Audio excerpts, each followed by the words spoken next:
চামচ দিয়ে এসব বার করে গালে দিবেন।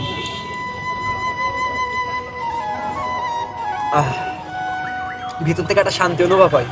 আছে নলতা রওজা শরীফ, আর এই নলতা রওজা শরীফ এখানে যারা আপনারা দূর থেকে আসবেন বা এখানে যারা আসবেন তারা সবাই, পাশে একটা দইয়ের দোকান আছে, এই যে দইটা, এই দইটা আমার খাওয়ার মধ্যে পুরো সাতক্ষীরা, কালীগঞ্জ, শ্যামনগর সব জায়গার মধ্যে সব থেকে সেরা দই হচ্ছে এটা।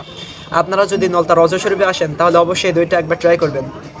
একবারে খাঁটি দুধের দই যেটা বলি না আমরা, খাঁটি দুধের দই যেটা, এই দইটা এভাবে চামচ দিয়ে এসব বার করে গালে দিবেন।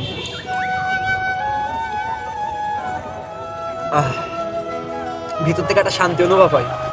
তো আপনারা এখানে আসলে অবশ্যই এই খাঁটি দুধের এই দইটা ট্রাই করবেন। এবং একটা কথা বলে দেই, এই দইটা আপনি যতদিনই রেখে দেন এর ভিতর থেকে কোনো পানি বাইর হবে না, কারণ একবারে খাঁটি দুধের দইটা। ওই সাইডে আমরা ভিডিও করতেছিলাম, কর্তৃপক্ষ আমাদের ভিডিও করতে দেয়নি, নাহলে অনেক সুন্দর একটা পরিবেশ ছিল এখানে। আচ্ছা শোনেন, আমরা এখন আছি নলতা রওজা শরীফের এখানে। এই যে মাঠটা তো বসা তো একটা মজা। আর তারপর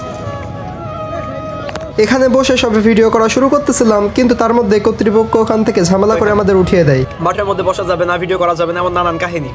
এইগুলা কিসের জন্য তা জানি না, কিন্তু আমরা অতিথি, আমরা এসে যদি এভাবে আমরা খারাপভাবে তাদের ব্যবহারের শিকার হই তাহলে কিভাবে হবে বলেন?